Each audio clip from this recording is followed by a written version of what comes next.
hampas lupa, walang kwenta, palamunin. Habang nagtitiis si Audrey sa mainit na kusina para sa anibersaryo nila, nagpapakasarap si Nathan sa kama kasama ang isang pekeng tagapagmana. Hihiwalayan ko na ang asawa kong basahan, malamig na utos ni Nathan. Ngunit hindi niya alam, ang basahang itinatapon niya ang nagmamay-ari ng buong imperyong inaasam niya. Tapos na ang pagiging martir, bulong ni Audrey, suot ang korona ng paghihiganti. Sino ngayon ang luluhod sa putikan? Wala siyang silbi sa mundong kinagagalawan ko ngayon, ma. Isang pabigat na amoy usok ng kusina at duster lang ang alam isuot. Isang malaking pagkakamali ang pakasalan ang isang tulad niya. Ang mga salitang iyon ay parang isang matalim na balisong na bumaon sa likod ni Audrey, dahan-dahang hinihiwa ang bawat himaymay ng kanyang puso. Nanigas siya sa kinatatayuan sa tapat ng pintuan ng kanilang sala. Ang kanyang mga kamay, na namumula pa dahil sa paghihiwa ng mga sangkap at pagluluto sa mainit na kusina, ay mahigpit na nakahawak sa isang maliit na kahon ng regalo. Sa loob ng kusina, kanina lamang ay masaya niyang inihahanda ang paboritong chicken pork adobo ni Nathan. Iyon ang kanilang ikalimang anibersaryo, 5 taon ng pagsasakripisyo, 5 taon ng pagtitiis sa bawat hirap habang sinisimulan ni Nathan ang kanyang kumpanya. Ngunit ang bango ng paboritong ulam ng asawa ay biglang naging amoy ng nabubulok na pangarap. Tama ka, Nathan. Tingnan mo nga ang hitsura niya sa harap ng mga kaibigan natin. Nakakahiya. Parang hindi asawa ng isang CEO. Dagdag pa ni Doña Lucila, ang kanyang biyenan, na may tono ng pandidiri. Kailangan mo ng isang babaeng tulad ni Valerie. Maganda, mayaman, at higit sa lahat, kauri natin. Hindi ang isang ulilang hampas lupa na pinulot mo lang kung saan. Dahan-dahang binitawan ni Audrey ang kahon ng regalo. Hindi ito lumikha ng malakas na tunog nang tumama sa makapal na alpombra, ngunit para sa kanya, iyon ang huling piraso ng kanyang dignidad na tuluyang gumuho. Ang kanyang mga daliri ay nagsimulang manginig. Ang singsing sa kanyang daliri, ang mumurahing pilak na ibinigay ni Nathan noong wala pa silang pera, ay biglang naging napakabigat. Tila gustong putulin ang kanyang sirkulasyon. "Don't worry, ma. Inihanda ko na ang annulment papers," malamig na sagot ni Nathan. Walang bakas ng pag-aalinlangan. Walang kahit katiting na pagmamahal na natira sa boses na dati ay bumubulong sa kanya ng mga pangako tuwing gabi. "I'll give it to her tonight." Pagkatapos nito, malaya na tayo sa kanya. Nanlabo ang paningin ni Audrey. Ang bawat sulok ng bahay na itinuring niyang kuta ay tila naging isang malawak na disyerto ng kalupitan. Ramdam niya ang pait na umaakyat sa kanyang lalamunan. Ang bawat pintig ng kanyang puso ay parang isang mabagal na martilyo na dinudurog ang kanyang pagkatao. Sa loob ng 5 taon, siya ang lihim na nagbebenta ng kanyang mga alahas.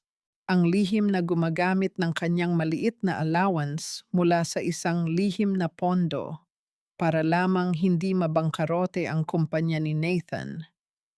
Ginawa niya ang lahat para manatili itong matatag, para lamang sa huli siya ang itatapon na parang basurang nakakasagabal sa kanyang pag-unlad.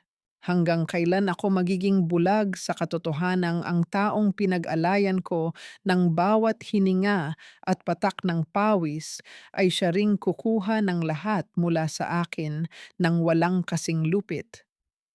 Huminga ng malalim si Audrey at dahan-dahang humakbang papasok sa sala. Ang tunog ng kanyang mga tsinelas sa sahig ay sapat na para mapatigil ang dalawa sa kanilang usapan. Nagtama ang paningin nila ni Nathan. Walang gulat sa mga mata ng asawa, tanging inis at pagmamataas. Narinig mo naman pala, 'di ba? Mabuti na rin iyon para hindi na tayo magsayang ng oras. Bungad ni Nathan habang inaayos ang kanyang mamahaling relo. Audrey, tapos na tayo. Hindi na kita kailangan. Nathan, anibersaryo natin ngayon. Bulong ni Audrey. Ang kanyang boses ay halos hindi marinig sa tindi ng emosyong pumipigil dito.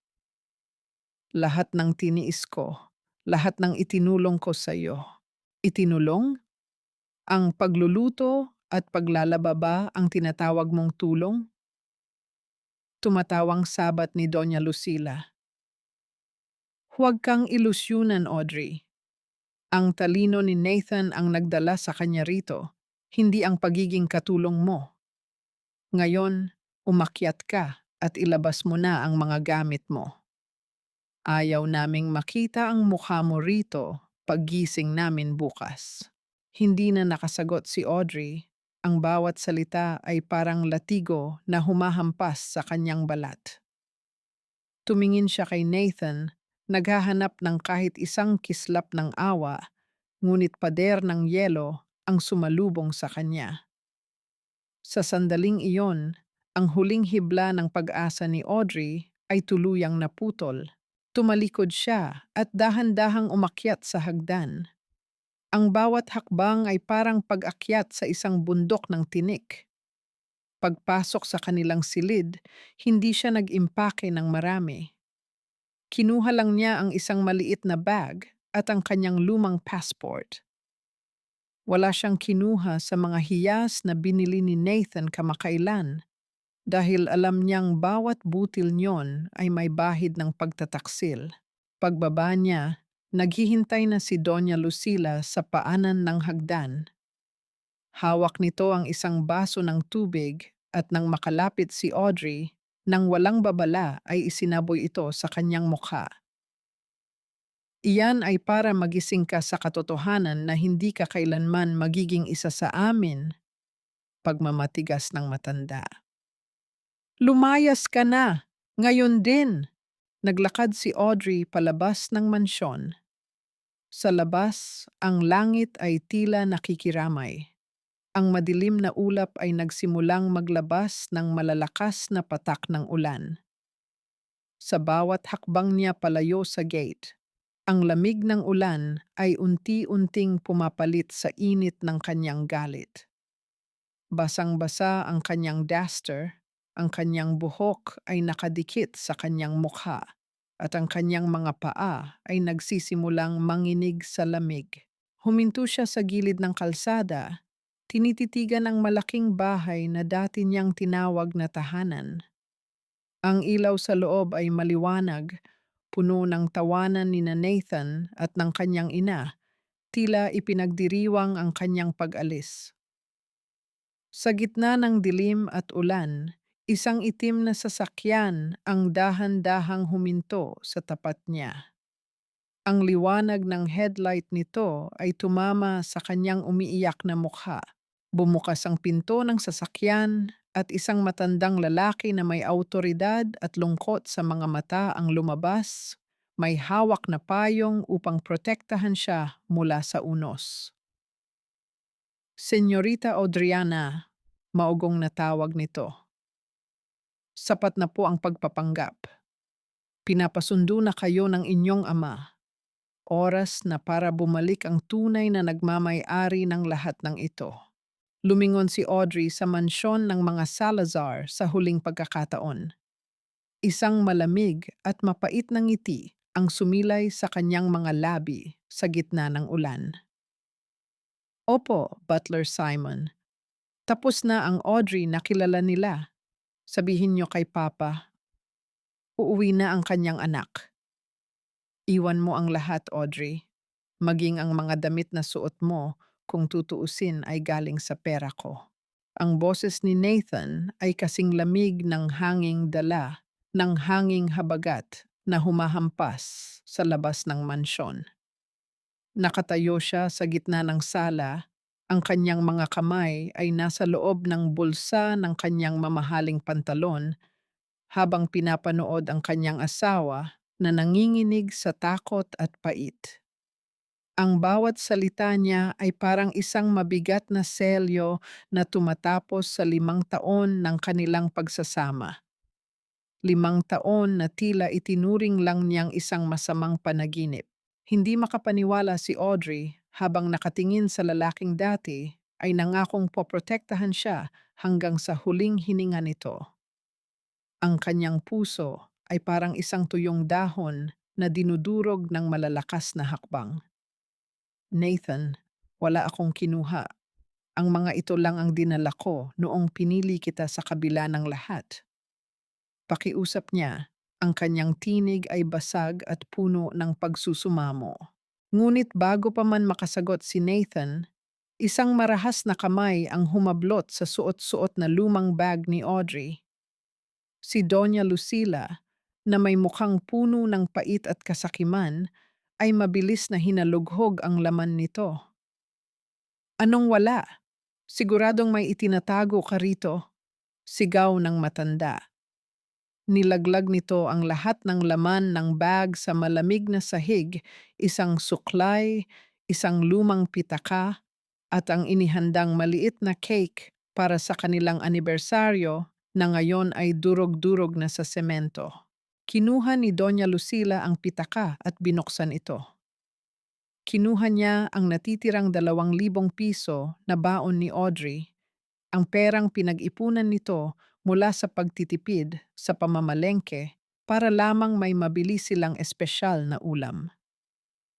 Ito, pambayad mo ito sa kuryenteng sinayang mo sa loob ng 5 taon. Palamunin ka na nga, magnanakaw ka pa. Asik ng matanda bago itinapon ang walang lamang pitaka sa putikan sa labas ng pinto. Sa gitna ng kaguluhan, isang marangyang bulto ang lumitaw sa gilid ni Nathan. Si Valerie, na nakasuot ng isang kulay pulang silk robe, ay dahan-dahang humawak sa braso ni Nathan. Ang kanyang mga labi ay may bakas ng isang mapanuring ngiti, ang uri ng ngiti na ibinibigay ng isang nanalo sa isang talunan. Hayaan mo na siya, Nathan darling. Let's not ruin our night for someone so cheap, malambing na sabi nito, habang ang kanyang mga mata ay nanunuya kay Audrey. Para kay Audrey, ang bawat patak ng ulan na tumatama sa kanyang balat ay parang libu-libong karayom na tumutusok sa kanyang pagkatao. Tinalikuran niya ang mga ito, hindi dahil sa natatakot siya, kundi dahil hindi na niya kayang tingnan ang dumi ng kanilang mga kaluluwa. Naglakad siya palabas ng gate. Ang kanyang mga paang walang sapin ay direktang nakadampi sa magaspang at malamig na aspalto. Sa kanyang kanang kamay, mahigpit niyang hinahawakan ang isang lumang litrato, ang tanging bagay na hindi nakuha ni Doña Lucila. Ito ang litrato nila ni Nathan noong nagsisimula pa lamang sila sa isang maliit na paupahang silid, noong ang tanging yaman nila ay ang pangako ng bawat isa. Habang naglalakad siya sa ilalim ng dilim, ang tubig ulan ay humahalo sa kanyang mga luha. Ang bawat hakbang ay tila isang paglayo sa lahat ng kanyang nakaraan. Huminto si Audrey sa isang madilim na silong ng saradong tindahan. Nanginginig ang kanyang buong katawan, hindi lamang dahil sa lamig, kundi dahil sa kawalan ng katiyakan. Tiningnan niya ang litratong hawak niya. Ang mukha ni Nathan doon ay puno ng tapat ng ngiti, napakalayo sa halimaw na nakita niya kanina. Sa isang biglaang galit at sakit, binitawan ni Audrey ang litrato. Pinanood niya itong mahulog sa agos ng tubig sa kanal hanggang sa tuluyan itong mabura ng putik at dumi. Tapos na. Bulong niya sa sarili, ang kanyang boses ay tila isang sumpa sa hangin. Patay na ang Audrey na nagpakatanga sa inyo. Ang katahimikan ng gabi ay nabasag ng dahan-dahang paghinto ng isang itim na sasakyan sa kanyang harapan. Ang anino nito ay parang isang malaking hayop na nagbabantay sa kanya. Ngunit sa halip na takot, isang kakatuwang pakiramdam ng kaligtasan ang dumaloy sa kanyang mga ugat nang makita niya ang pamilyar na plaka ng sasakyan. Bumaba si Butler Simon, ang lalaking naging saksi sa kanyang paglaki sa loob ng mansyon ng mga San Diego bago niya piniling tumakas para sa pag-ibig. Ang matanda ay mabilis na lumapit sa kanya. Ang kanyang mukha ay puno ng pag-aalala at galit para sa mga taong nanakit sa kanyang senyorita. Nang maramdaman ni Audrey ang mainit na tela ng coat na ibinalot ni Simon sa kanyang mga balikat, doon lamang siya tuluyang bumigay. Humagulhol siya sa dibdib ng matanda.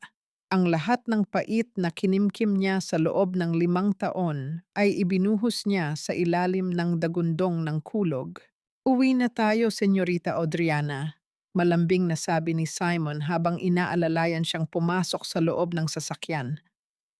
"Naghihintay ang Don, at simula ngayong gabi, sisiguraduhin nating ang bawat patak ng luha mo ay babayaran nila ng higit pa sa kanilang buong buhay." Habang umaandar ang sasakyan palayo, isang pares ng mga mata mula sa malayo ang tahimik na nanonood sa bawat pangyayari. Isang misteryosong lalaki sa loob ng isa pang sasakyan ang dahan-dahang kinuha ang kanyang telepono. Nakuha na siya ng mga San Diego. Magsisimula na ang tunay na laro, ulat nito sa kabilang linya. Pa, patawad po. Patawad dahil hindi ako naging masunurin. Ang mga salitang iyon ay lumabas mula sa nanginginig na mga labi ni Audrey habang siya ay nakalubog sa malambot na leather seat ng marangyang sasakyan. Ang kanyang boses ay halos isang bulong, tila isang batang naligaw ng mahabang panahon at ngayon lamang nakatagpo ng daan pauwi. Sa labas, ang ulan ay patuloy na humahampas sa bintana, ngunit sa loob, ang tanging naririnig ay ang mahinang ugong ng aircon at ang mabigat na hininga ng pagsisisi. Tiningnan ni Butler Simon ang refleksyon ng kanyang alaga sa rearview mirror. Nadurog ang puso ng matanda nang makita ang dating masayahing si Audriana na ngayon ay parang isang tuyong sanga na madaling mabali. Ang duster na suot nito ay basang-basa, nagiiwan ng mantsa ng tubig at putik sa mamahaling upuan, ngunit walang sino man sa sasakyang iyon ang nagmalasakit sa linis ng kotse. Ang mahalaga ay ang babaeng matagal nilang hinintay. "Wala kayong dapat ihingi ng tawad, senyorita," tugon ni Simon. Ang kanyang boses ay puno ng respeto at nakatagong galit para sa mga Salazar. "Ang mahalaga ay nandito na kayo. Ang Don, gabi-gabi siyang naghihintay sa inyong pagbabalik." Habang papalapit ang sasakyan sa naglalakihang bakal na gate ng San Diego Estate, tila bumabalik sa gunita ni Audrey ang gabing nilisan niya ang lugar na ito 5 taon na ang nakalilipas. Noon, puno siya ng pag-asa. Akala niya ang pag-ibig ay sapat na para punan ang pagkakaiba ng kanilang mundo ni Nathan. Akala niya ang pagsasakripisyo ng kanyang karangyaan para mamuhay ng simple ay isang romantikong kwento. Ngunit ang katotohanan ay isa palang malupit na biro. Ang dambuhalang pinto ng mansyon ay bumukas at ang liwanag mula sa loob ay tumama sa mukha ni Audrey. Doon, sa gitna ng malawak na hagdanang gawa sa marmol, nakatayo ang isang lalaking may uban na ang buhok, ngunit may tindig na tila isang haring hindi matitinag. Si Don Roberto San Diego, ang kanyang ama. Diego, nang bumukas ang pinto ng sasakyan, hindi na naghintay si Audrey na payungan siya. Patakbo siyang lumapit sa kanyang ama at agad na lumuhod sa paanan nito. Ang kanyang mga hikbi ay sumabay sa tunog ng malakas na ulan na umaaling-awngaw sa labas ng balkonahe. Papa, ang sakit po. Ang sakit-sakit po. Hagulhol niya habang yakap ang mga binti ng ama. Ang lahat ng tatag na ipinakita niya sa harap ni na Nathan ay tuluyang naglaho. Dito, sa harap ng kanyang magulang, siya ay muling naging ang maliit na Audriana na nasugatan at humihingi ng kalinga.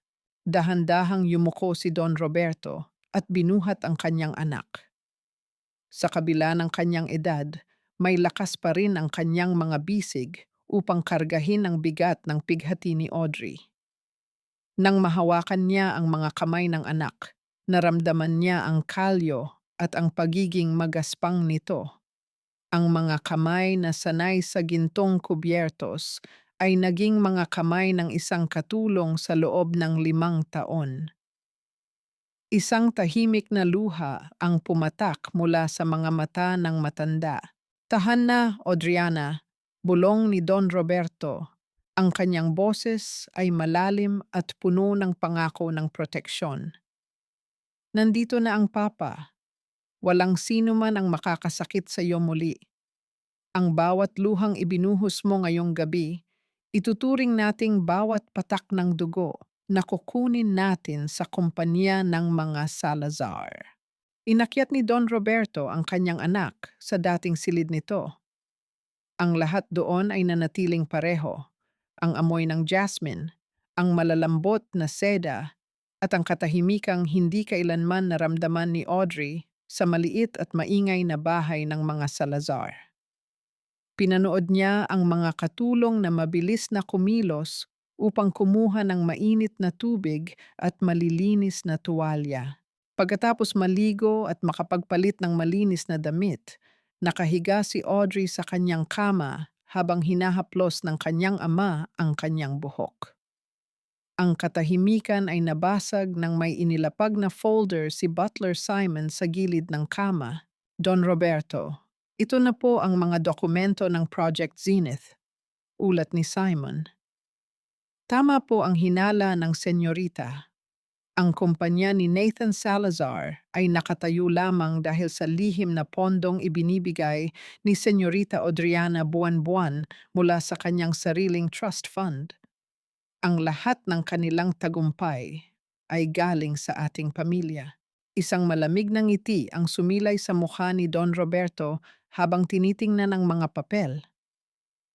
Ibig sabihin, ang kumpanyang ipinagmamalaki ni Nathan, ang kumpanyang dahilan kung bakit niya itinapon ang aking anak, ay pag-aari pala natin?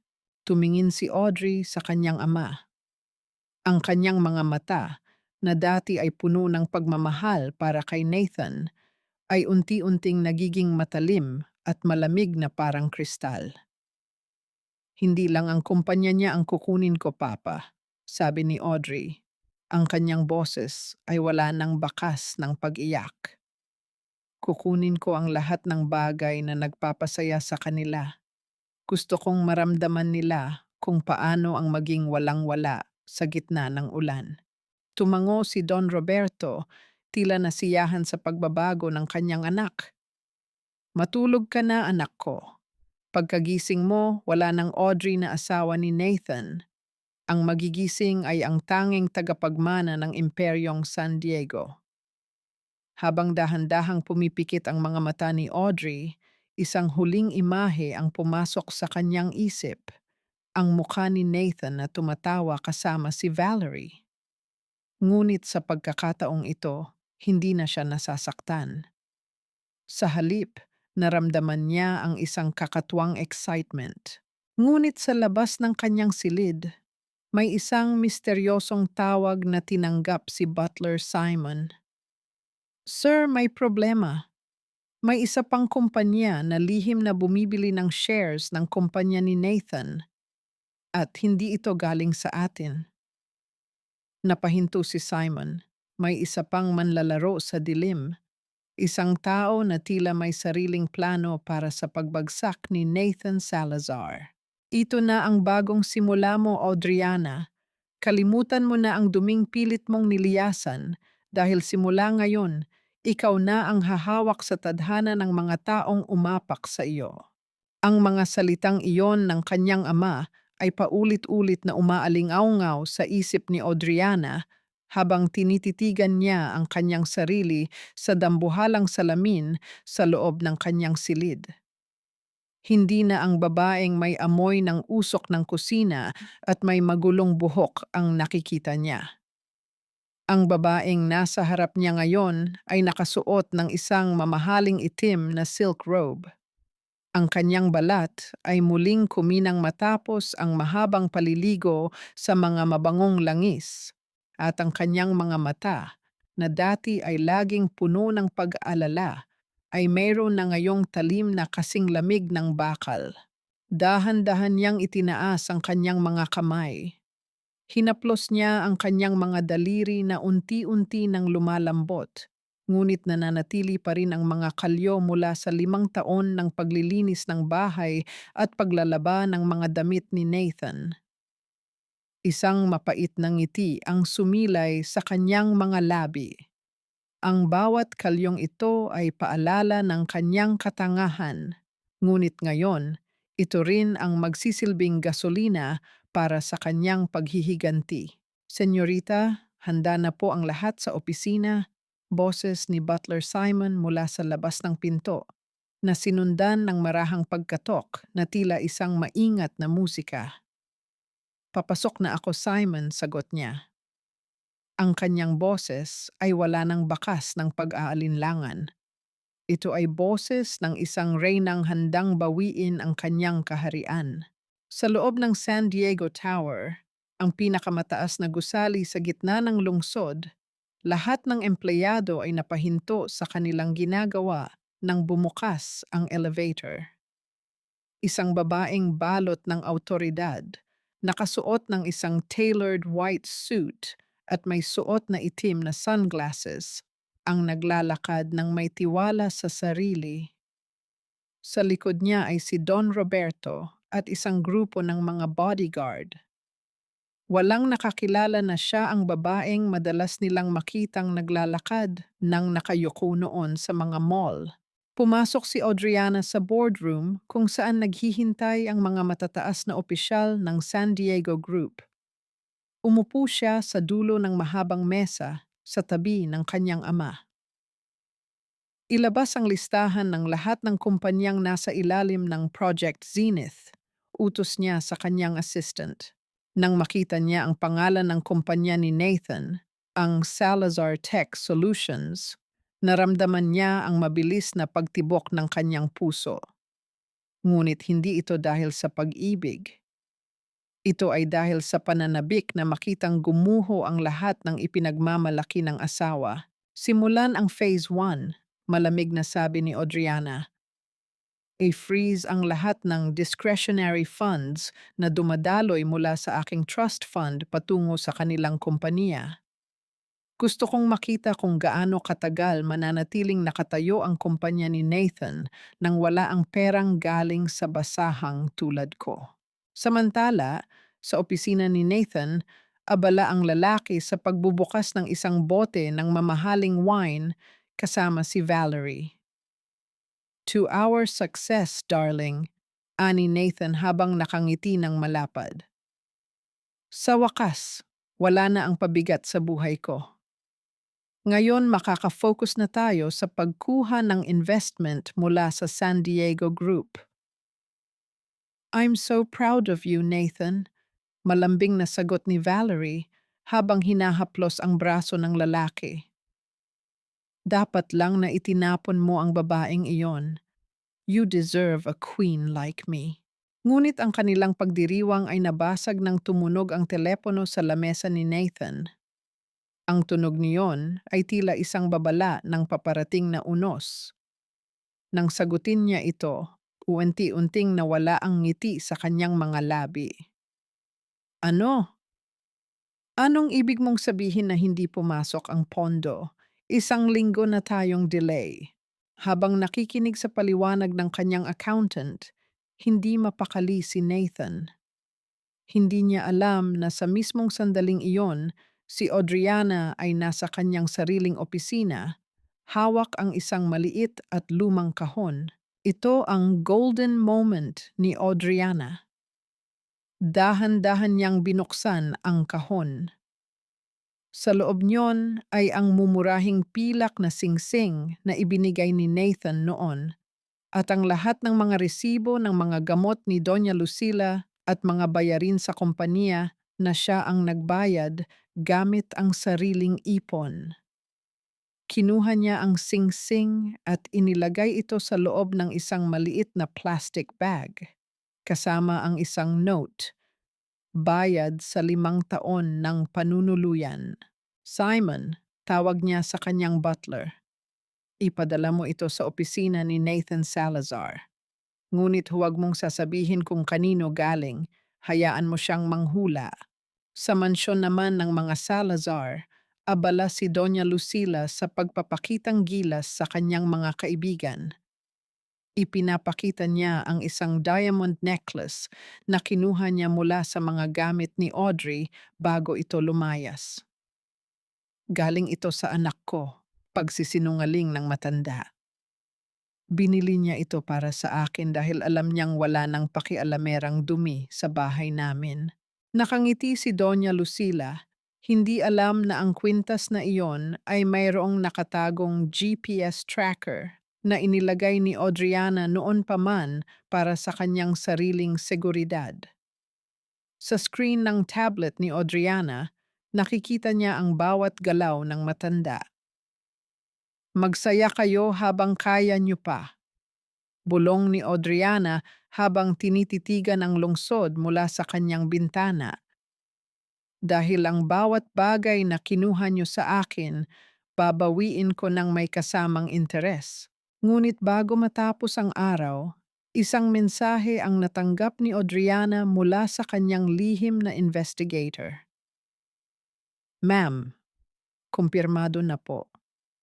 Si Valerie ay hindi totoong tagapagmana. Ang kumpanya ng kanyang pamilya ay baon sa utang sa isang sindikato ng kasino. Ginagamit niya lang si Nathan para makakuha ng pambayad. Napatawa ng bahagya si Audriana. Ang tadhana ay sadyang mapagbiro. Ang babaeng ipinalit ni Nathan sa kanya ay isang lason na dahan-dahang papatay sa kanya. Isang malakas na ringtone ang muling umaling-aungaw sa opisina ni Nathan. Sa pagkakataong ito, galing ito sa bangko. Mr. Salazar, kailangan nyo ng 50 milyong piso bago mag-Biyernes para sa inyong utang sa Project Zenith. Kung hindi, kukunin namin ang inyong mga ari-arian. Namutla si Nathan. Napatingin siya kay Valerie na biglang umiwas ng tingin at nagkunwaring abala sa kanyang cellphone. Ang takot na pilit niyang itinatago ay nagsimulang gumapang sa kanyang buong katawan. Makakayanan ba ni Nathan na harapin ang katotohanan na ang babaeng itinapon niya ang tanging dahilan kung bakit siya nasa itaas? O hahayaan niyang malunod siya sa sarili niyang kasakiman kasama ang isang pekeng reyna? Buti na lang talaga at naitapon na ni Nathan ang basahang iyon. Mantakin nyo, 5 taon kaming nagtiis sa isang taong walang ibang alam kundi ang magpabigat sa amin. Ang boses ni Doña Lucila ay matinis at puno ng pagmamataas habang inilalapag niya ang kanyang mga baraha sa lamesa ng mahjong. Ang silid ay puno ng usok ng sigarilyo at amoy ng mamahaling pabango. Ngunit sa gitna ng karangyaan ng kanyang mga kaibigan, ang matanda ay tila isang reynang nakasuot ng nakaw na korona. Sa kanyang mga tainga ay kumikinang ang isang pares ng diamanteng hikaw, ang mismong hikaw na regalo ng ama ni Audrey sa kanya noong 18 taong gulang ito, na kinuha ni Lucila ng gabi ng pagpapalayas. Ay, sinabi mo pa, Lucila, mahirap talaga kapag hindi ka uri ang napapangasawa. Sagot ng isa niyang amiga habang humihigop ng tsa. Pero balita ko, ang ipinalit ni Nathan ay isang tunay na prinsesa. Ang pamilya raw ni Valerie ang may-ari ng mga hotel sa Macau. Isang malapad na ngiti ang sumilay sa mukha ni Lucilla. Siyempre naman, hindi papayag ang anak ko na malubog sa putik nang dahil sa isang Audrey. Si Valerie ay mayaman, may breeding, at higit sa lahat, mahal na mahal ang pamilya namin. Hindi tulad ng dati na kailangan ko pang makiusap para lang makahingi ng panggastos. Nakangisi ang matanda, hindi iniisip na ang perang hinihingi niya noon ay ang perang pinaghirapan ni Audrey sa pagtitipid sa lahat ng bagay. Ang kasakiman ay parang isang lason na dahan-dahang bumubulag sa kanya. Ginagawa siyang kampante sa gitna ng isang gumigibang pundasyon. Samantala, sa opisina ni Nathan, ang hangin ay mabigat at puno ng tensyon. Nakatayo si Nathan sa harap ng bintana. Ang kanyang mga mata ay pagod at may malalim na itim sa ilalim nito. Ang bawat tunog ng pagtibok ng orasan sa dingding ay parang isang paalala na ang kanyang oras ay unti-unti nang nauubos. Valerie, kailangan ko ng tulong mo. Nanginginig ang boses ni Nathan habang nakatingin sa kanyang kasintahan na abala sa pagtingin sa isang magazine ng mga mamahaling bag. Ang bangko, kailangan nila ng 50 milyon bago matapos ang linggong ito. Sabi mo, ang papa mo ay pwedeng mag-invest sa Project Zenith? Bahagyang ibinaba ni Valerie ang magazine. Ang kanyang mga mata ay malamig, walang bakas ng pag-aalala na ipinapakita niya noong nakaraang gabi. Nathan, darling naman, kakasabi ko lang sa iyo, di ba? Ang papa ay nasa Europe ngayon para sa isang malaking deal. Hindi ko siya pwedeng istorbohin para lang sa maliit na halaga. Maliit na halaga? Valerie, mawawala ang kumpanya ko. Sigaw ni Nathan, ang kanyang desperasyon ay hindi na niya mapigilan. Dahan-dahang tumayo si Valerie at lumapit kay Nathan. Hinawakan niya ang pisngi ng lalaki, ngunit sa halip na kalinga, ang naramdaman ni Nathan ay ang matatalim na kuko nito. Bakit mo ba sa akin isinisisi ang problema mo? Hindi ba't ikaw ang CEO? Baka naman masyado kang naging kampante dahil akala mo ay laging may sasalo sa iyo. If you're not competent enough to handle your own business, maybe you don't deserve to be with someone like me. Ang gaslighting ni Valerie ay parang isang sampal sa mukha ni Nathan.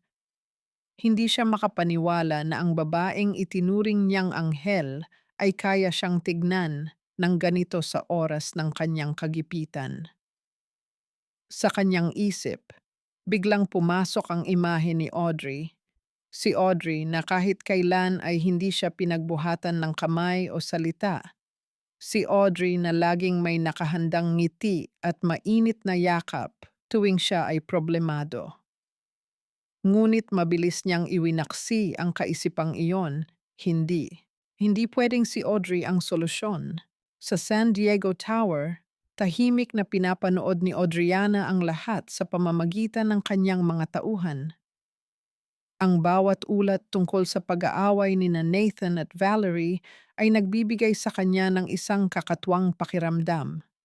Hindi tuwa, kundi isang malalim na pagkaunawa sa kung gaano kabilis mabulok ang mga relasyong nakatayo sa pera at kasinungalingan.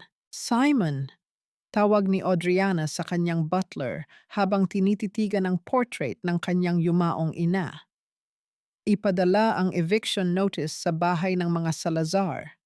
Ang bahay na iyon ay nakapangalan sa isang shell company na pag-aari ng San Diego Group. Oras na para maramdaman nila kung paano mawalan ng bubong sa gitna ng kanilang kayabangan. Masusunod po, senyorita, sagot ni Simon. At tungkol po kay Valerie, ang kumpanya ng kanyang pamilya ay nagsimula ng magbenta ng mga assets para bayaran ang kanilang utang sa mga kasino. Isang matalim na tingin ang ibinigay ni Audriana. Hayaan mo silang mag-ubusan. Gusto kong makita kung sino ang unang tatalon mula sa lumulubog na barko. Kinabukasan, ang katahimikan ng umaga sa mansyon ng mga Salazar ay nabasag ng isang marahas na pagkatok sa kanilang malaking pinto. Inis na binuksan ito ni Doña Lucila, suot ang kanyang silk robe at ang nakaw na alahas. "Sino ba kayo? Alam niyo bang madaling araw pa?" Sigaw ng matanda. Isang lalaking nakauniporme ng bangko ang tumingin sa kanya nang walang emosyon. "Kami po ay mula sa legal department ng San Diego Holdings. Ito po ay isang opisyal na eviction notice para sa ari-ariang ito. Kayo po ay binibigyan lamang ng 48 oras para lisanin ang bahay na ito." Ang baso ng tubig na hawak ni Lucila ay dahan-dahang nadulas mula sa kanyang kamay. Ang tunog ng pagbasag nito sa sahig ay tila ang huling hininga ng kanyang marangyang buhay. Ang pamumutla ng kanyang mukha ay kasing puti ng papel na hawak ng lalaki. "Ano? Hindi maari. Ang anak ko. Ang anak ko ang may-ari nito." Paghuhumiyaw ng matanda, ngunit ang kanyang boses ay nanginginig na sa takot. Sa kabilang dako ng lungsod, nakatanggap si Nathan ng isa pang tawag. Ang huling pag-asa niya ay tuluyan ng naglaho. "Mr. Salazar, ang inyong main investor ay formal ng umatras. Idinedeklara na po ang inyong kumpanya na bankrupt. Inaasahan namin ang inyong presensya sa liquidation proceedings bukas." Napaupo si Nathan sa kanyang upuan. Ang kanyang mundo ay tuluyan ng dumilim. Ang lason ng kasakiman na kanyang pinili ay nagsisimula nang ubusin siya mula sa loob. Ngunit ang pinakamalaking dagok ay hindi ang pagkawala ng pera, kundi ang realization na ang lahat ng taong nakapaligid sa kanya ay naroon lamang para sa kung anong meron siya. At ngayong wala na siyang maibibigay, siya ay nag-iisa na sa dilim. Ito na ba ang bunga ng lahat ng pagyayabang mo, Nathan? Ang mauwi tayo sa kalsada? Ang boses ni Doña Lucila ay hindi na ang matining na boses ng isang reyna. Ito ay naging isang nanginginig na tinig ng isang matandang babaeng takot na takot sa dilim. Nakatayo siya sa gitna ng kanilang malawak na sala, napapaligiran ng mga karton at mga gamit na pilit nilang isinasalansan. Ang marangyang bahay na dati ay puno ng halakhak at kayabangan ay tila naging isang malaking kabaong na dahan-dahang nagsasara sa kanila. Nakaupo si Nathan sa sahig, ang kanyang mamahaling kurbata ay maluwag na nakasabit sa kanyang leeg at ang kanyang buhok ay gulo-gulo. Tinititigan niya ang mga dokumento ng pagkakautang na nakakalat sa kanyang paanan. Ang bawat pahina ay parang isang sampal na nagpapaalala sa kanya na ang kanyang kumpanya, ang kanyang dangal, at ang kanyang kinabukasan ay naglaho na parang bula sa loob lamang ng ilang araw. "Tumawag ka kay Valerie. Sabihin mo sa kanya, hindi tayo pwedeng umalis dito."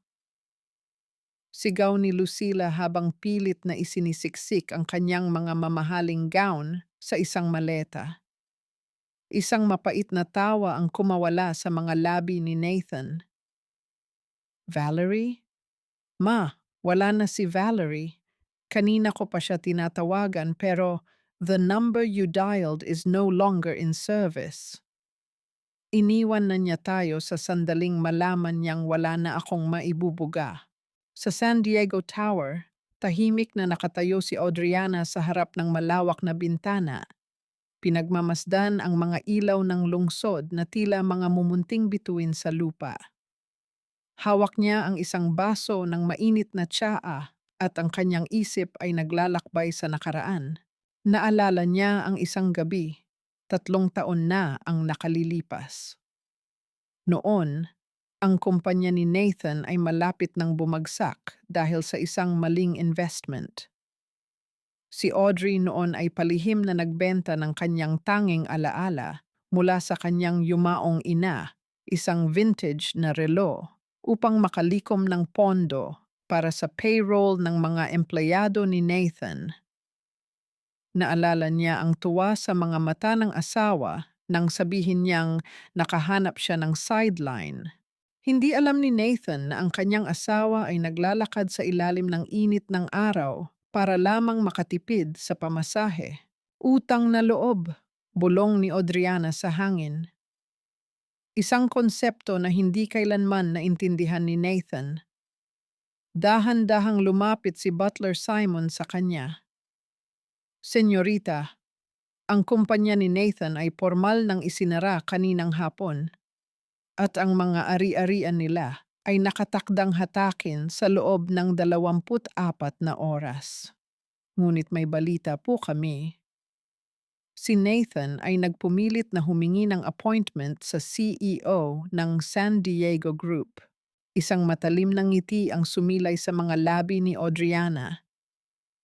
Gusto niya akong makita? Ibigay mo ang gusto niya, Simon. Sabihin mo sa kanya, ang CEO ay dadalo sa Grand Charity Gala sa Sabado. Doon niya ako pwedeng kausapin. Sa harap ng lahat ng taong pilit niyang pinabilib. Samantala, sa isang maliit na apartment sa kabilang dako ng lungsod, abala si Valerie sa pag-iimpake ng kanyang sariling mga gamit. Ang kanyang mukha ay walang bakas ng lungkot para kay Nathan. Ang kanyang iniisip ay ang lalaking kausap niya sa telepono, isang lalaking may malalim na boses at tila may hawak ng kanyang leeg. Nagawa ko na ang utos niyo, sabi ni Valerie. Ang kanyang boses ay puno ng takot. Nawasak ko na ang tiwala ni Nathan sa kumpanya niya. Pwede niyo na bang burahin ang utang ng pamilya ko? Hindi pa tapos ang laro, Valerie, sagot ng lalaki sa kabilang linya. Kailangan mo pang siguraduhin na pupunta si Nathan sa gala. Gusto naming makita ang huling pagbagsak ng mga Salazar. Kinabukasan, ang gulat ni Nathan ay hindi maipaliwanag nang makatanggap siya ng isang email mula sa opisina ng San Diego Group. Ang kanyang mga kamay ay nanginginig habang binabasa ang imbitasyon. Ito na ang kanyang huling baraha, ang huling pag-asa para maisalba ang kanyang buhay. Ma! Ma! Tingnan mo ito! Tawag niya kay Lucilla. Pinayagan akong makipagkita sa CEO ng San Diego Group sa gala. Kapag napapayag ko silang mag-invest, mababawi natin ang lahat. Muling nabuhayan ng dugo si Doña Lucila. Mabilis niyang kinuha ang kanyang mga alahas na hindi pa naisasanla. Sabi ko na nga ba, Nathan, hindi tayo pababayaan ng tadhana. Isuot mo ang pinakamaganda mong suit. Kailangan nating ipakita sa kanila na tayo ay mga Salazar pa rin. Ngunit ang hindi alam ng mag-ina, ang imbitasyong iyon ay hindi isang pintuan patungo sa kaligtasan. Ito ay isang paanyaya patungo sa isang entablado kung saan ang lahat ng kanilang kasinungalingan at kalupitan ay ihahayag sa ilalim ng pinakamaliwanag na ilaw ng lipunan. Sa gabi bago ang gala, tahimik na binuksan ni Audriana ang isang pulang folder. Sa loob niyon ay ang mga dokumentong nagpapatunay na ang lahat ng teknolohiyang ipinagmamalaki ni Nathan ay binuo gamit ang mga ideyang isinulat ni Audrey sa kanyang lumang journal. Ang talinong ipinagmamalaki mo, Nathan, ay hiram mo lang sa akin, bulong ni Audriana. Ang bawat segundo ng pagdaan ng oras ay tila isang maugong na yabag ng paparating na hustisya. Ang mga Salazar ay naghahanda para sa kanilang pagbabalik, habang si Audriana ay naghahanda para sa kanilang huling paghatol. Audrey, anong ginagawa ng isang basahang tulad mo sa ganitong kamahal na lugar? Ang boses ni Doña Lucila ay bumasag sa marangyang katahimikan ng high-end boutique sa loob ng Bonifacio Global City. Ang matanda ay kasalukuyang nakatayo sa harap ng isang malaking salamin.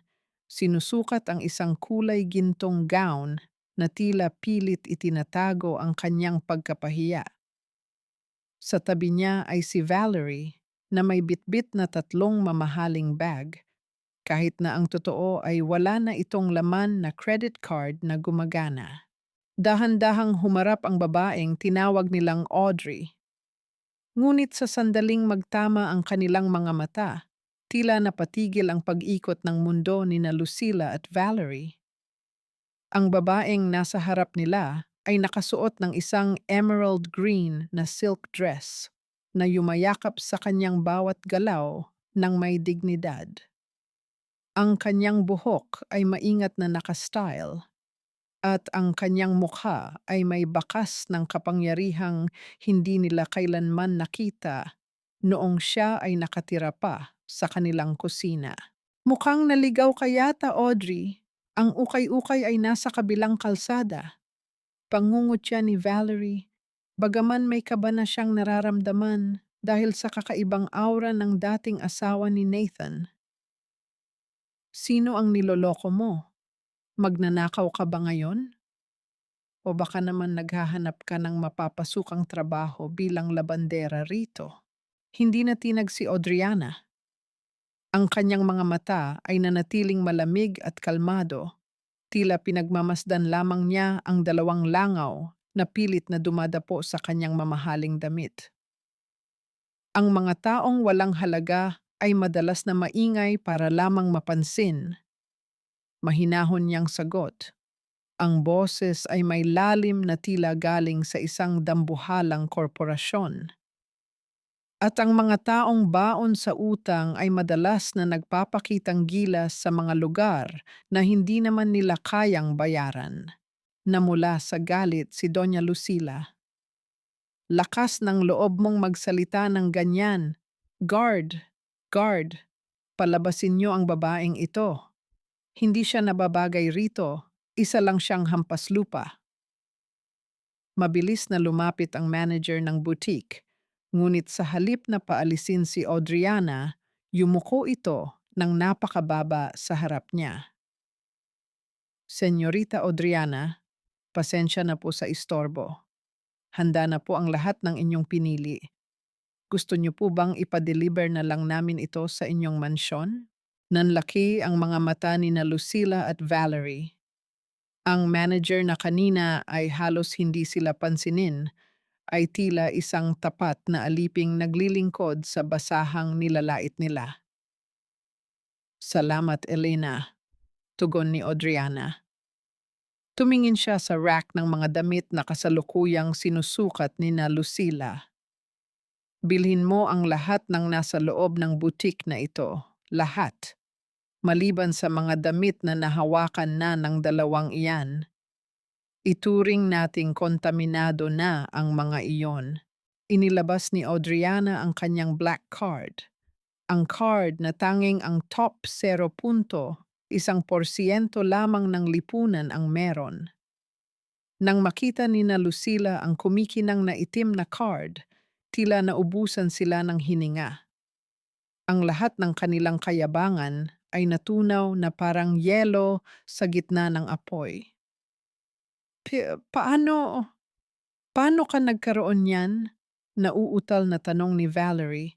Ang kanyang mukha ay puno ng inggit at takot. Dahan-dahang lumapit si Audriana kay Valerie.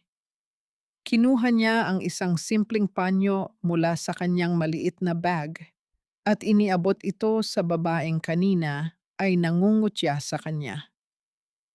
Heto, Valerie, gamitin mo ito. Punasan mo ang laway mo habang tinititigan ang buhay na hindi mo kailanman maaabot. At tandaan mo, ang pekeng corona ay mabilis na kinakalawang. Iniwan ni Audriana ang 2 na nakatayo sa gitna ng boutique. tila mga estatwa ng kahihiyan. Ang mga empleyado ng tindahan ay nagsimula ng itabi ang mga damit na binili ni Audriana, habang ang mga damit na hinahawakan ni na Lucila ay binaliwala na parang basahan. Paglabas ni Audriana sa boutique, saktong tumunog ang telepono ni Doña Lucila. Ito ay isang tawag mula sa kanilang huling property sa probinsya. Hello? Ano? Eviction notice din? Pero bayad na ang buwis niyan. Sigaw ni Lucila sa gitna ng mall, hindi inaalala ang mga taong tumitingin sa kanya. Sino ang bumili ng lupa? Ang San Diego Group ulit? Hindi maari. Napaupo si Lucila sa sahig ng mall.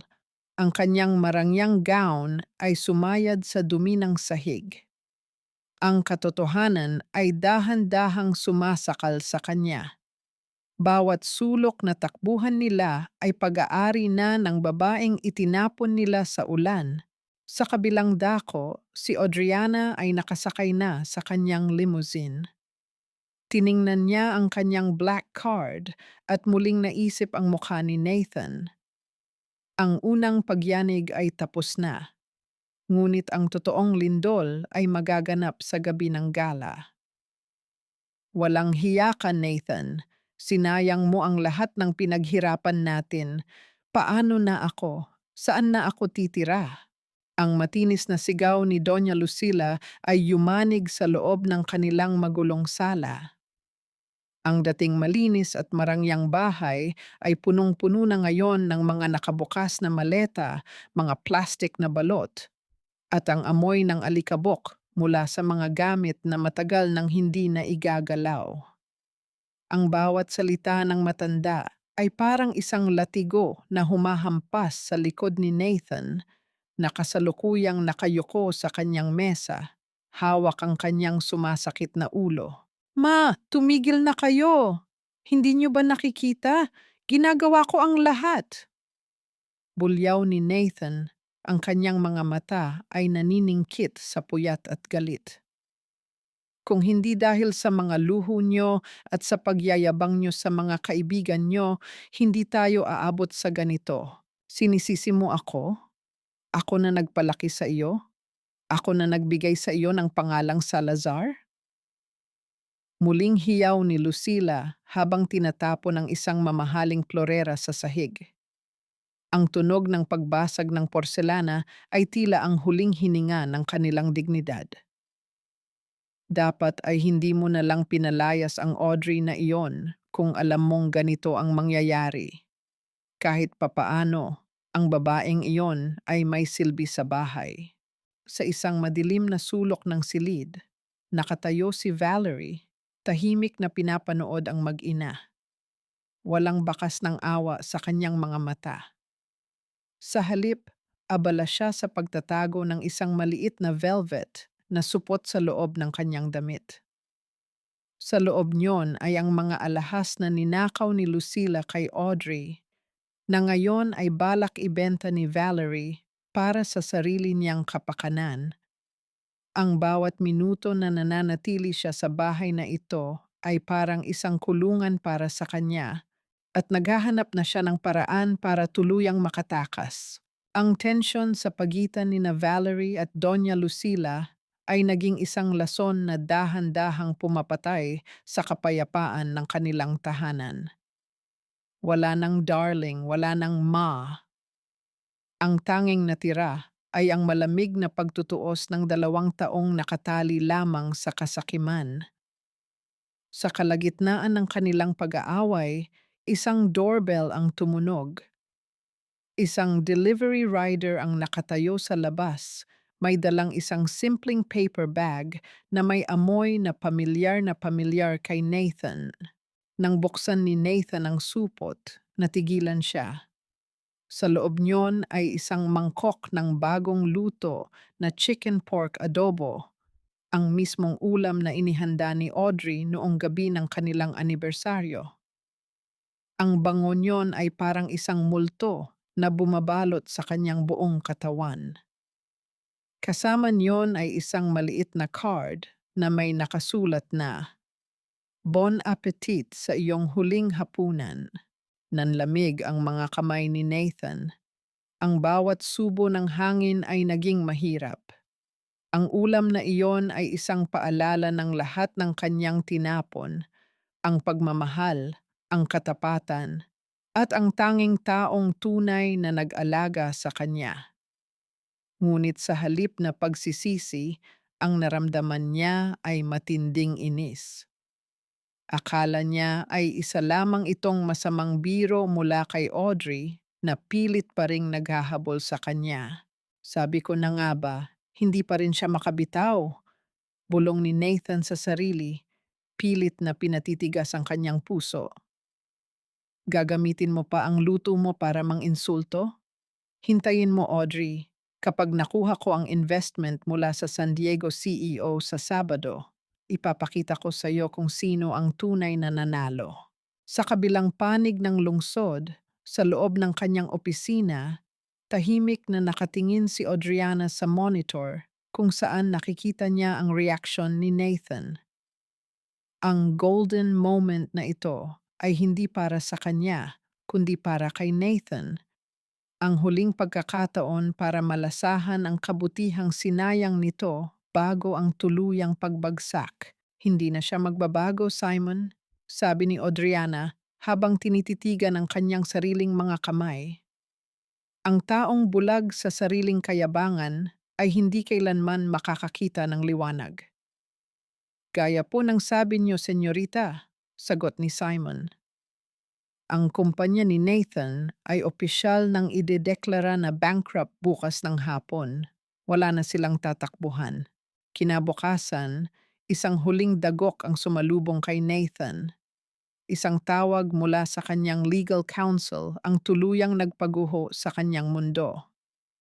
Mr. Salazar, wala na po tayong magagawa. Ang court order ay inilabas na. 80% ng inyong mga kliyente ay nag-pull out na rin ng kanilang mga kontrata. Kailangan nyo ng 50 milyon bago matapos ang araw na ito o tuluyan na kayong kukunin ng pulisya para sa mga unpaid debts ng kumpanya. Napaupo si Nathan sa sahig. Ang kanyang pawis ay malamig na dumadaloy sa kanyang noo. Tumingin siya sa kanyang paligid, sa kanyang ina na walang ginawa kundi magreklamo, at kay Valerie na ngayon ay abala sa pag-aayos ng sariling maleta. Sa gitna ng kanyang kawalan ng pag-asa, ang tanging iniisip niya ay ang Grand Charity Gala. Ang CEO ng San Diego Group ang kanyang huling pag-asa. Ang huling pinto na pilit niyang kakatukin bago ang tuluyang kadiliman. Hindi niya alam na ang pintong iyon ay papunta sa isang bangin na siya mismo ang humukay. Ang gabi ng Grand Charity Gala ay dumating na.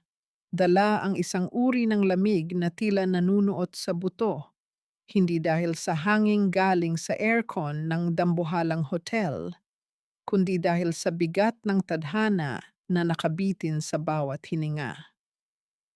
Ang buong paligid ay nagliliwanag sa ginto at kristal, isang paraiso para sa mga mayayaman at makapangyarihan, kung saan ang bawat ngiti ay may presyo at ang bawat titig ay may kahulugan.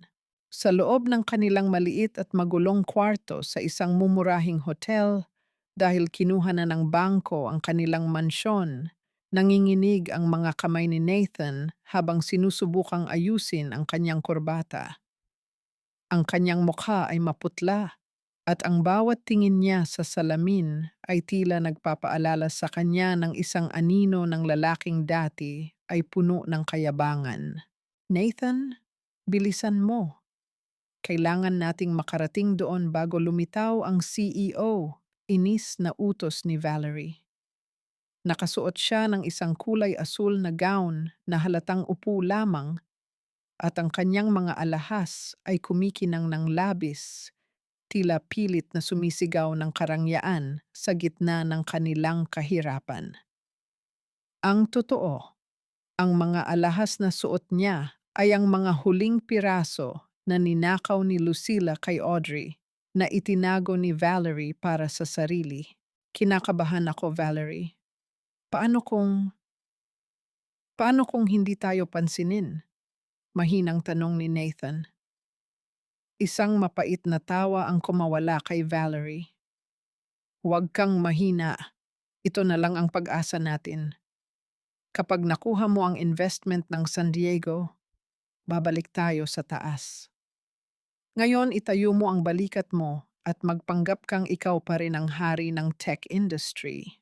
Sa kabilang dako ng lungsod, sa loob ng pinakamalaking suite ng San Diego Estate, ang atmosfera ay napakatahimik at puno ng dignidad. Nakatayo si Audriana sa gitna ng silid, habang dahan-dahang isinusuot ng kanyang ama, si Don Roberto, ang San Diego heirloom necklace sa kanyang leeg. Ang bawat diamante niyon ay tila may dalang kwento ng kapangyarihan at pagtitiis. Ang kwintas na ito ay isinuot ng iyong ina noong araw na ipinakilala ko siya sa mundo. Malambing na sabi ni Don Roberto, ang kanyang boses ay puno ng pagmamalaki.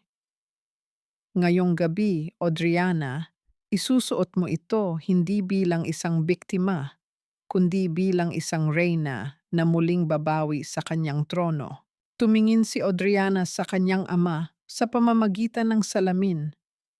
Ang kanyang mga mata ay nagniningning, hindi dahil sa luha, kundi dahil sa isang uri ng determinasyon na hinulma ng 5 taon ng sakit. Salamat, Papa. Salamat dahil hindi niyo ako sinukuan kahit tinalikuran ko kayo noon. Ang isang magulang ay hindi kailanman sumusuko sa kanyang anak, lalo na sa isang anak na may pusong ginto na tulad mo, sagot ni Don Roberto. Ngunit tandaan mo, Audriana, ang pagpapatawad ay para sa iyong kapayapaan, ngunit ang katarungan ay para sa iyong dangal. Ito ang golden moment ni Audriana. Sa kabila ng lahat ng kanyang kapangyarihan ngayon, isang tahimik na luha ang dahan-dahang gumulong sa kanyang pisngi. Mabilis niya itong pinunasan. Ang luhang iyon ang huling alaala ng 5 taong pagiging Audrey, ang asawang laging naghihintay, laging nagsasakripisyo, at laging naniniwala sa isang kasinungalingan. Nang isuot niya ang kanyang maskara ng lamig at awtoridad, ang sugatang asawa ay tuluyan ng nabaon. Handa na po ang sasakyan, senyorita. Boses ni Butler Simon mula sa pinto. May bitbit siyang isang itim na kahon na nakakalak ng maigi. Ano ang laman niyan, Simon? Tanong ni Don Roberto. Ang huling piraso ng puzzle, Don Roberto. Sagot ni Simon nang may misteryosong ngiti. Pagdating sa hotel, ang bawat mata ay nakatuon sa red carpet. Ang pagdating ni Nathan at Valerie ay hindi nakakuha ng gaanong pansin. Ang mga tao ay abala sa pag-uusap tungkol sa misteryosong tagapagmana ng San Diego na magpapakita sa unang pagkakataon. Pumasok si Nathan sa Grand Hall, pilit nang ngumingiti sa mga camera, habang si Valerie ay kumakapit ng mahigpit sa kanyang braso, tila isang linta na natatakot mahulog. Humahanap sila ng tiempo, naghihintay sa sandaling ang entablado ay magliwanag para sa CEO. Ang musika ay dahan-dahang humina. Ang MC ay tumayo sa gitna ng entablado, hawak ang mikropono na lumilikha ng isang maugong na katahimikan sa buong hall. Ladies and gentlemen, the moment we have all been waiting for. It is my distinct honor to introduce the sole heir and the new chairperson of the San Diego Group. Ang mga ilaw ay dahan-dahang namatay, maliban sa isang maliwanag na spotlight na nakaturo sa dambuhalang pinto sa dulo ng hall. Ang bawat pintig ng puso ni Nathan ay tila naririnig sa buong silid. Inisip niya ang kanyang mga script, ang kanyang mga pakiusap, at ang kanyang pangarap na muling umangat. Bumukas ang pinto. Isang anino ng isang babaeng may tindig na tila isang diyosa ang dahan-dahang lumabas mula sa kadiliman. Sa bawat hakbang ng kanyang mamahaling takong sa marmol na sahig, ang tunog niyon ay tila isang hatol na papalapit ng papalapit sa kinalalagyan ni na Nathan. Nathan, ayun na siya, bulong ni Valerie. Ang kanyang boses ay nanginginig sa excitement at kaba. Naningkit ang mga mata ni Nathan, pilit na inaalam ang mukha ng babaeng papalapit. Ngunit nang tumama ang liwanag sa mukha ng prinsesa, ang hangin sa kanyang mga baga ay tila biglang naglaho. Ang baso ng champagne sa kanyang kamay ay dahan-dahang nadulas, naghihintay ng sandali bago ang huling pagkawasak. Ang buong bulwagan ng Grand Ballroom ay tila isang dagat ng nagniningning na mga bituin, kung saan ang bawat kristal na chandelier ay nagbibigay ng liwanag na sapat upang mabulag ang sinumang hindi sanay sa ganitong uri ng karangyaan. Ang amoy ng pinakamahal na mga rosas at ang samyo ng mga imported na pabango ay humahalubilo sa hangin, lumilikha ng isang atmosfera na tila ba walang lugar para sa anumang uri ng kahirapan. Ngunit sa gitna ng lahat ng ito, si Nathan Salazar ay nakatayo sa isang sulok. Mahigpit na hawak ang kanyang baso ng champagne na tila ba ito ang tanging bagay na nagpapanatili sa kanya sa lupa. Nararamdaman ni Nathan ang malamig na pawis na gumagapang sa kanyang likod sa ilalim ng kanyang suit. Sinubukan niyang lapitan si Mr. Castillo, ang dati niyang business partner na dati ay halos lumuhod sa harap niya para lamang sa isang kontrata. Ngunit nang magtama ang kanilang mga mata, mabilis na ibinaling ng matanda ang tingin sa ibang direksyon at dahan-dahang lumayo na tila ba si Nathan ay may nakahahawang sakit.